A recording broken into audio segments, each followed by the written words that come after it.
Quick, how much do you think an NBA team is worth? What if I told you the Los Angeles Lakers, one of the most iconic teams in the history of sports, just sold for $10 billion? And here's the wild part. Insiders say the buyer might have gotten a good deal. And that's not an exaggeration. $10 billion for a basketball team. No oil reserves, no massive real estate portfolio, just a ball, a court, and a brand. So how does that math even add up? We're talking about a league where some players make $60 million a year, where owners spend hundreds of millions on luxury tax penalties just not to win a championship, where the front office includes data scientists, mental performance coaches, and global brand strategists. This isn't just sports. It's a masterclass in business. The modern NBA is one of the most valuable and misunderstood investment vehicles on the planet.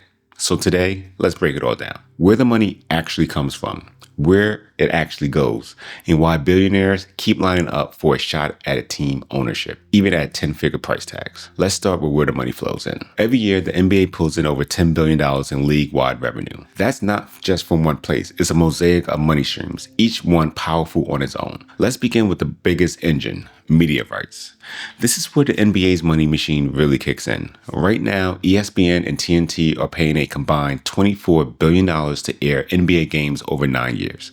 That works out to about $2.6 billion a year just to broadcast the content. But here's what's insane. That's about to triple. The next round of media rights negotiations is expected to top $70 billion, with new players like Amazon, Apple, and Netflix entering the bidding war. Live sports are the last opportunities for television, and the NBA knows it. Every team, whether they are in major markets like LA or a small one like Memphis, gets a cut of this rising tide. Now add in the ticket revenue. From Tuesday nights in Charlotte to sold-out playoff games in Boston, the gate is real. The Golden State Warriors brought in over $120 million last season just from ticket sales alone. And that's before fans buy a single hot dog or a foam finger. The Barclays Center in Brooklyn, averaging for those three items around $25. They charge $7 for a hot dog. Number 3, American Airlines in Miami. It will cost you $27.50. $13 for a cup of beer. Yikes. Parking, concessions, VIP lounges, it all adds up. Then there's a quiet giant, sponsorships. Companies are shelling out tens of millions for logo placements, naming rights, and digital integration. That little logo on a player's chest, that's a $20 to $30 million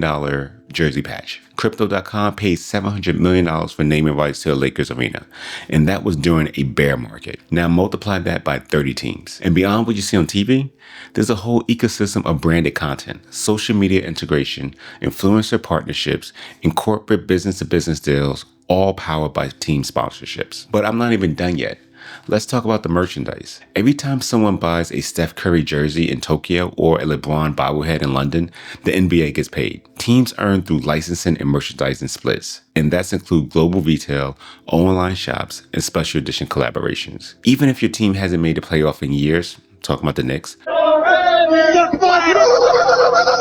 JP, don't you regret not coming to the Knicks? Don't you regret not?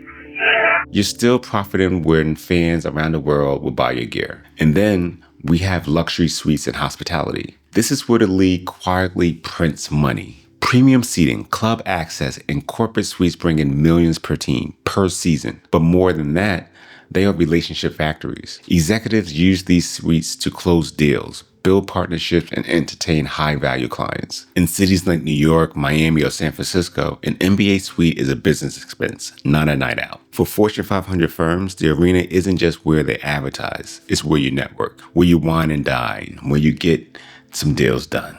So yes, NBA teams are making money, but they're also spending it. Let's walk through the cost side of the whole business. First up are the player salaries. This is the single largest expense. The salary cap for 2024 is about $141 million. But if you want to keep your stars and stay competitive, you're probably blowing past that and paying the luxury tax. That tax isn't a slap on the wrist. It can turn a $140 million payroll into $200+ million bill. And yet teams pay it repeatedly. Then there's the rest of the operation.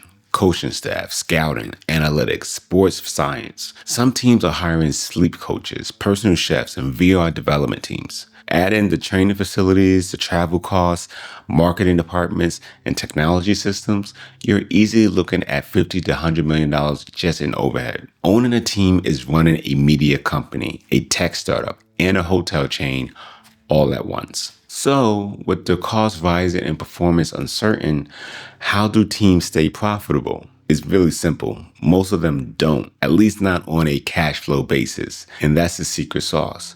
Because profitability isn't the goal, appreciation is. Think of it like real estate. You don't buy a mansion to flip burgers in the kitchen. You buy it because it will be worth double in about 10 years. Look at the track record. The Milwaukee Bucks were bought for about $550 million in 2014. Today, they're worth over $3 billion.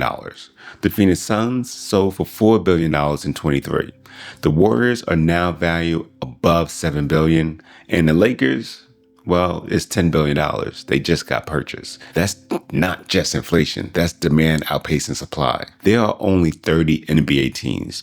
No expansion plan, and scarcity creates value. Even if your team bleeds $20 million a year, it doesn't matter when the franchise appreciates by $500 million in the same period. That's why private equity has entered this chat. In 2021, the NBA started allowing institutional investors to own minority stakes in teams. Now, funds like Arctos and Dow Capital are buying chunks of teams and offering high net worth clients a piece of the action. It's sports as an alternative asset class, and it's outperforming almost anything else. Stocks are volatile. Real estate can stagnate, but the NBA franchises, they've been compounding value for over 30 years. And it's not just about the financial return on investment. Team ownership brings status, access, and cultural power. You're rubbing elbows with CEOs, musicians, actors, and world leaders. You're not buying a business, you're buying a legacy. So let's circle back to that $10 billion sale of the Lakers. At first glance, it sounds ridiculous. But when you run the numbers, the revenue, the brand value, the media expansion, it starts to look like a bet that might pay off tenfold. Because the Lakers aren't just a basketball team. They are a cultural institution, a luxury brand, a lifestyle product. They represent LA, fashion, cinema, Black excellence, generational dominance, and the team has barely scratched the surface of Web3, AI partnerships, global betting, and immersive fan experiences. This is a brand that can sell hoodies in Seoul, host NFT drops in Paris, and license hologram games in Dubai. And fans will still show up to watch a Tuesday night matchup against the Pistons. So how do NBA teams actually make money? They don't. They create it. They don't just play the game. They own the game, the conversation, the culture, the future. And while fans see a ball go through a hoop, owners see an empire expanded with every broadcast deal, sponsorship contract, and TikTok highlight. This is the new NBA, a league of billion-dollar franchises, global attention machines, business playgrounds for the world's most powerful people. And the game is just the beginning.